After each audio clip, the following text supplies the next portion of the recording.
സ്വാമിയേ ശരണമയ്യപ്പ. ഓം ഗം ഗണപതയേ നമഃ. ഇന്നത്തെ ഈ വീഡിയോയിലൂടെ അയ്യപ്പ സ്വാമിയുടെ ജനനവും ചരിത്രവും മനസ്സിലാക്കാം. മധുര, തിരുനെൽവേലി, രാമനാഥപുരം എന്നിവിടങ്ങളിലായി വ്യാപിച്ചു കിടന്ന പാണ്ഡ്യ രാജവംശത്തിൻ്റെ ഭരണാധികാരിയായിരുന്ന തിരുമല നായ്ക്കരാൽ പുറത്താക്കപ്പെട്ട പാണ്ഡ്യ രാജവംശത്തിലെ അംഗങ്ങൾ വള്ളിയൂർ, തെങ്കാശി, ചെങ്കോട്ട, അച്ചൻകോവിൽ, ശിവഗിരി എന്നിവിടങ്ങളിൽ താമസിച്ചു വന്നു. തിരുവിതാംകൂറിൻ്റെ ചില ഭാഗങ്ങളിൽ അവർ തങ്ങളുടെ മേൽക്കോയ്മ സ്ഥാപിച്ചെടുത്തിരുന്നു. ശിവഗിരിയിലെ ചെമ്പഴനാട്ടുകോവിലിലുള്ള ചിലർക്ക് തിരുവിതാംകൂർ രാജാവ് പന്തള രാജ്യം ഭരിക്കുവാനുള്ള അവകാശം നൽകിയിരുന്നു. 800 വർഷം മുമ്പ് ഈ രാജവംശത്തിലാണ് അയ്യപ്പസ്വാമിയുടെ വളർത്തച്ഛനായ രാജശേഖരൻ എന്ന രാജാവ് ജീവിച്ചിരുന്നത്. നീതിമാനും ധർമ്മിഷ്ഠനുമായ രാജാവിൻ്റെ ഭരണത്തിൻ കീഴിൽ ജനങ്ങൾ സന്തുഷ്ടരായി കഴിയുകയും രാജ്യം സുവർണ കാലഘട്ടത്തിന് സാക്ഷ്യം വഹിക്കുകയും ചെയ്തു. എന്നാൽ ഒരു ദുഃഖം രാജാവിനെ വിട്ടുമാറാതെ പിന്തുടർന്നു. അദ്ദേഹത്തിന് പുത്രസൗഭാഗ്യം ലഭിച്ചിരുന്നില്ല. അതിനാൽ ചെങ്കോലേന്താൻ ഒരു അനന്തരാവകാശി ഇല്ലാതായി.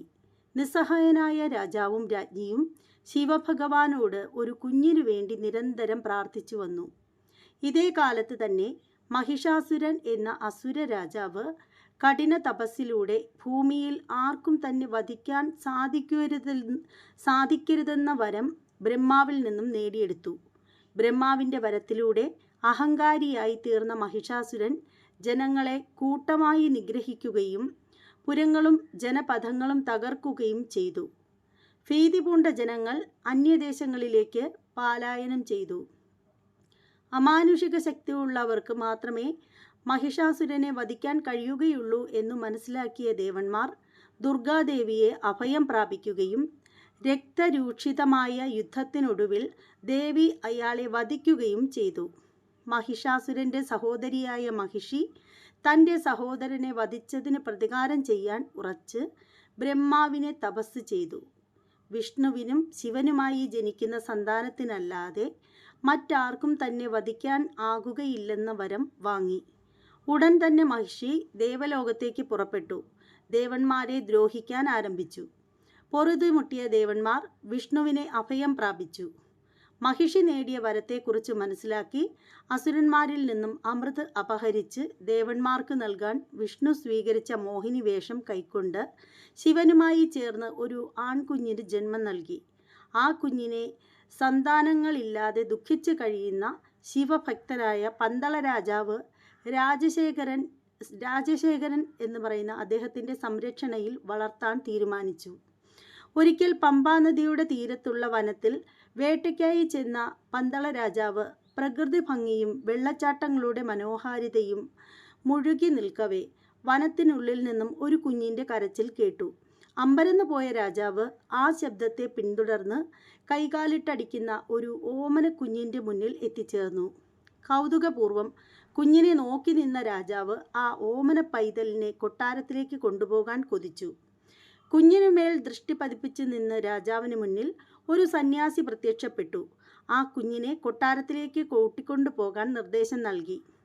ഈ കുട്ടിയുടെ സാന്നിധ്യം കൊണ്ട് രാജവംശത്തിന് മേലുള്ള കരിനിഴലുകൾ നീങ്ങുമെന്നും അവന് 12 വയസ്സ് തികയുമ്പോൾ അവൻ്റെ ദിവ്യത്വം വെളിവാകുമെന്നും സന്യാസി രാജശേഖരനെ ഉണർത്തിച്ചു.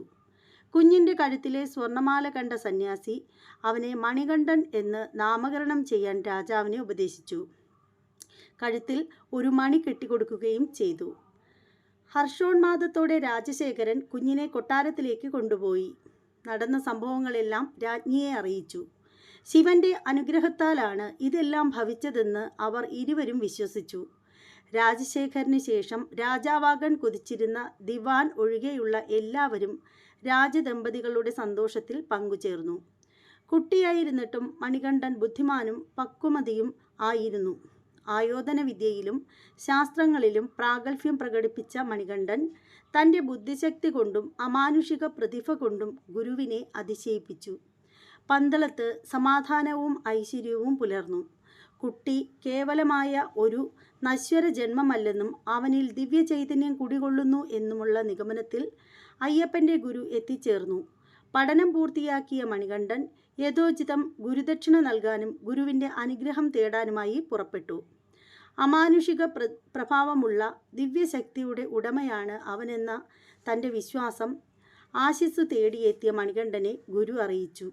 അന്ധനും ബധിരനുമായ തൻ്റെ പുത്രന് കാഴ്ചയും സംസാരശേഷിയും നൽകി അനുഗ്രഹിക്കണമെന്ന് അദ്ദേഹം ശിഷ്യനോട് അഭ്യർത്ഥിച്ചു. മണികണ്ഠൻ ഗുരുപുത്രൻ്റെ ശിരസിൽ കൈവച്ചതും അവന് കാഴ്ചയും സംസാരശേഷിയും കൈവന്നു. താൻ ചെയ്ത അത്ഭുത പ്രവൃത്തി ആരോടും പറയരുതെന്ന് അഭ്യർത്ഥിച്ച് മണികണ്ഠൻ രാജകൊട്ടാരത്തിലേക്ക് മടങ്ങി. തൻ്റെ പദ്ധതികൾ പൊളിയുന്നത് കണ്ട് നിരാശനായി തീർന്ന ദിവാൻ രാജ്ഞിയെ സ്വാധീനിക്കാനുള്ള ശ്രമങ്ങൾ തുടങ്ങി. സ്വന്തം മകൻ ജീവിച്ചിരിക്കുമ്പോൾ മണികണ്ഠനെ അനന്തരാവകാശിയാക്കരുതെന്ന് അനുചിതമാണെന്ന് അയാൾ രാജ്ഞിയെ ധരിപ്പിച്ചു. അർത്ഥശാസ്ത്രപ്രകാരം ലക്ഷ്യം മാർഗത്തെ സാധൂകരിക്കുമെന്നതിനാൽ അസുഖം അഭിനയിക്കാൻ ദിവാൻ രാജ്ഞിയെ ഉപദേശിച്ചു. അയാളുടെ നിയന്ത്രണത്തിലുള്ള വൈദ്യൻ രാജ്ഞിയുടെ അസുഖം മാറ്റാൻ പുലിപ്പാൽ വിധിക്കും. പുലിപ്പാൽ തേടി പുറപ്പെടുന്ന മണികണ്ഠൻ നരഭോജികൾക്ക് ഇരയായി തീരും. ചുമതല നിറവേറ്റാൻ കഴിയാനാകാതെ പരാജിതനായാണ് മടങ്ങുന്നതെങ്കിൽ സ്വാഭാവികമായി അവൻ്റെ മേലുള്ള രാജശേഖരൻ്റെ പ്രീതി ക്ഷയിക്കുകയും ചെയ്യും. പുത്രസ്നേഹത്താൽ അന്ധയായി തീർന്ന രാജ്ഞി ദിവാൻ്റെ വാക്കുകൾ വിശ്വസിക്കുകയും അയാൾ നിർദ്ദേശിച്ചതുപോലെ താങ്ങാനാകാത്ത തലവേദനയാൽ താൻ വലയുന്നതായി രാജാവിനെ ധരിപ്പിക്കുകയും ചെയ്തു. രാജാവിൽ പരിഭ്രാന്തി വളരുകയും കൊട്ടാരം വൈദ്യനെ വിളിച്ചു വരുത്തുകയും ചെയ്തു. എത്ര ശ്രമിച്ചിട്ടും രാജ്ഞിയുടെ രോഗം എന്തെന്ന് മനസ്സിലാക്കാൻ കൊട്ടാരം വൈദ്യന് കഴിഞ്ഞില്ല. ഈ തക്കം മുതലെടുത്ത് ദിവാൻ ഏർപ്പാടാക്കിയ വൈദ്യൻ രംഗത്തു വന്നു. ഈറ്റപ്പുലിയുടെ പാൽ മാത്രമേ രാജ്ഞിയുടെ അസുഖത്തിന് പ്രതിവിധി ആകുകയുള്ളൂ എന്ന് അറിയിച്ചു. നിസ്സഹായനായ രാജ്ഞിയുടെ അസുഖം ഭേദമാക്കുന്നവർക്ക് അർദ്ധരാജ്യം നൽകുമെന്ന് രാജശേഖരൻ വിളംബരം ചെയ്തു. പുലിപ്പാൽ ശേഖരിക്കാൻ രാജശേഖരൻ നിയോഗിച്ച പട്ടാളക്കാരുടെ സംഘം വെറും കൈകളോടെ മടങ്ങിയെത്തി. മണികണ്ഠൻ പുറപ്പെടാനൊരുങ്ങിയെങ്കിലും അവൻ്റെ ഇളം പ്രായവും വരാനിരിക്കുന്ന കിരീടധാരണവും ചൂണ്ടിക്കാട്ടി രാജശേഖരൻ അവനെ പിന്തിരിപ്പിച്ചു. കുടുംബത്തിനായി ഒരു ഉപകാരം ചെയ്യാനെങ്കിലും എന്നെ അനുവദിക്കണമെന്ന് ദൃഢനിശ്ചയത്തോടുകൂടി മണികണ്ഠൻ പിതാവിനോട് ആവശ്യപ്പെട്ടു. ചുമതലാബോധമുള്ള പിതാവെന്ന നിലയിൽ മകൻ്റെ അഭ്യർത്ഥന അദ്ദേഹം നിരസിച്ചുവെങ്കിലും സാഹചര്യങ്ങളുടെ സമ്മർദ്ദം മൂലം പുലിപ്പാലിനായി കാട്ടിലേക്ക് പുറപ്പെടാൻ മണികണ്ഠനെ അദ്ദേഹത്തിന് അനുവദിക്കേണ്ടതായി വന്നു. മണികണ്ഠന് സഹായത്തിനായി ധീരരായ ഭടന്മാരുടെ ഒരു സംഘത്തെ കൂടെ കാട്ടിലേക്ക് അയക്കാൻ രാജശേഖരൻ ശ്രമിച്ചുവെങ്കിലും ആൾക്കൂട്ടം കണ്ടാൽ പുലി അകന്നു പോകുമെന്ന കാരണം പറഞ്ഞ് അവൻ അത് ഒഴിവാക്കി. ഭക്ഷണ സാമഗ്രികളും ശിവഭക്തിയുടെ സൂചകമായ 3 കണ്ണുള്ള തേങ്ങയും നൽകി വാത്സല്യനിധിയായ പിതാവ് മകനെ യാത്രയാക്കി. മണികണ്ഠൻ കാട്ടിൽ പ്രവേശിച്ചപ്പോൾ ശിവഭഗവാന്റെ പഞ്ചഭൂതങ്ങൾ ഒപ്പം കൂടി. യാത്രാമധ്യേ ദേവലോകത്ത് മഹിഷി നടത്തിവരുന്ന അതിക്രമങ്ങൾ മണികണ്ഠൻ്റെ ശ്രദ്ധയിൽപ്പെട്ടു. അയാളിലെ നീതിബോധം ഉണർന്നു. മഹിഷിയെ മണികണ്ഠൻ ഭൂമിയിലേക്ക് വലിച്ചെറിഞ്ഞു. അവൾ അഴുതാ നദിയുടെ കരയിൽ വന്നു പതിച്ചു. ഇരുവരും തമ്മിൽ പൊരിഞ്ഞ പോരാട്ടം തന്നെ നടന്നു. ഒടുവിൽ മണികണ്ഠൻ മഹിഷിയുടെ മാറത്ത് കയറി താണ്ഡവ നൃത്തം ചവിട്ടി. അതിൻ്റെ പ്രതിധ്വനി ഭൂമിയിലും സ്വർഗത്തിലും ചെന്നലച്ചു. ദേവന്മാർ പോലും ഭയചകിതരായി. തൻ്റെ മേൽ നൃത്തമാടുന്നത് ഹരിഹരന്മാരുടെ പുത്രനായ പുണ്യപുരുഷനാണെന്ന് മനസ്സിലാക്കിയ മഹിഷി ആ കൊച്ചു ബാലനെ വണങ്ങി മരണത്തിന് കീഴടങ്ങി. ശിവഭഗവാനും മഹാവിഷ്ണുവും കാളകെട്ടിയുടെ മുകളിൽ നിന്നും ആ നൃത്തം വീക്ഷിക്കുകയായിരുന്നു. മഹിഷി രൂപം പൂണ്ട കവലൻ എന്ന കറമ്പൻ്റെ മകളായ ലീല ശ്രീധർമ്മശാസ്താവിൻ്റെ അനുഗ്രഹത്തോടെ ശാപമോക്ഷം നേടി മാളികപ്പുറത്തമ്മയായെന്നും ഐതിഹ്യമുണ്ട്. ആ പേരിൽ അവർക്ക് ഒരു ക്ഷേത്രവുമുണ്ട്. മഹിഷി നിഗ്രഹത്തിന് ശേഷം മണികണ്ഠൻ പുലിപ്പാൽ ശേഖരിക്കാനായി വനത്തിനുള്ളിൽ പ്രവേശിച്ചു. ശിവഭഗവാൻ അവിടെ വച്ച് മണികണ്ഠന് ദർശനം നൽകുകയും അവൻ്റെ ദിവ്യമായ ദൗത്യങ്ങളിൽ പ്രധാനപ്പെട്ട ഒന്ന് പൂർത്തിയായി കഴിഞ്ഞെന്നും ഇനിയുള്ള ഒരു കർത്തവ്യം കൂടി പൂർത്തിയാക്കാൻ ഉണ്ട് എന്നും അറിയിച്ചു. മണികണ്ഠൻ്റെ ദുഃഖാർത്തനായ പിതാവിനെക്കുറിച്ചും രോഗബാധിതയായ മാതാവിനെക്കുറിച്ചും ഓർമ്മിപ്പിച്ച ദേവൻ വിലപ്പെട്ട പുലിപ്പാൽ ശേഖരിക്കാൻ ദേവേന്ദ്രൻ്റെ സഹായം വാഗ്ദാനം നൽകുകയും ചെയ്തു. ദേവേന്ദ്രൻ പുലിയുടെ രൂപത്തിൽ മണികണ്ഠനോടൊപ്പം രാജകൊട്ടാരത്തിലേക്ക് പുറപ്പെട്ടു. മറ്റു ദേവന്മാർ ആൺപുലികളായും ദേവസ്ത്രീകൾ പെൺപുലികളായും അവരെ അനുഗമിച്ചു. കുട്ടിയും പുലികളും വരുന്നത് കണ്ട് ഭയപ്പെട്ട പന്തളവാസികൾ ഓടിച്ചെന്ന് വീടുകളിൽ ഒളിച്ചു.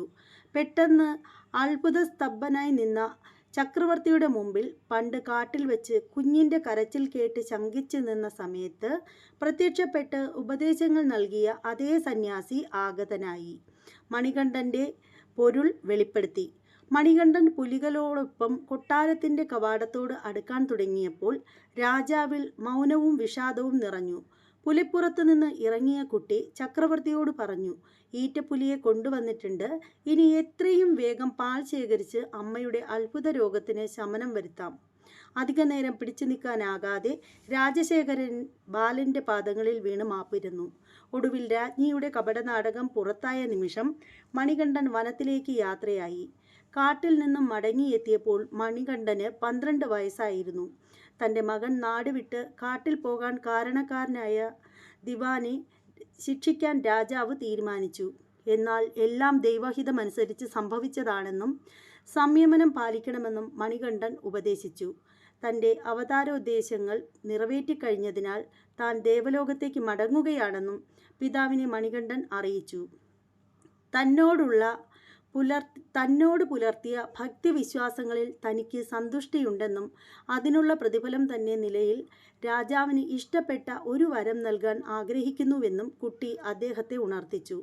മണികണ്ഠൻ്റെ സ്മരണയ്ക്കായി ഒരു ക്ഷേത്രം പണിയാൻ ആഗ്രഹമുണ്ടെന്നും അതിലേക്ക് പറ്റിയ സ്ഥാനം കാണിച്ചു കൊടുക്കണമെന്നും തൽക്ഷണം രാജാവായ രാജശേഖരൻ അപേക്ഷിച്ചു.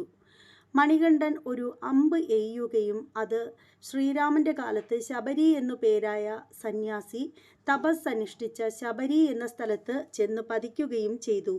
ആ സ്ഥലത്ത് ക്ഷേത്രം നിർമ്മിക്കാൻ നിർദ്ദേശിച്ച ശേഷം മണികണ്ഠസ്വാമി അപ്രത്യക്ഷനായി.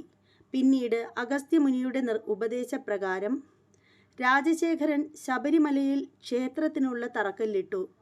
ഐഹിക സുഖങ്ങളിൽ നിന്നും ദാമ്പത്തിക ജീവിതങ്ങളിൽ നിന്നും അകന്നു നിന്ന് 41 ദിവസത്തെ വ്രതം നോറ്റ് ദർശനത്തിന് എത്തുന്നവരിൽ മാത്രമേ തൻ്റെ അനുഗ്രഹം പതിയുകയുള്ളൂവെന്ന് മണികണ്ഠസ്വാമി പ്രസ്താവിക്കുകയുണ്ടായി.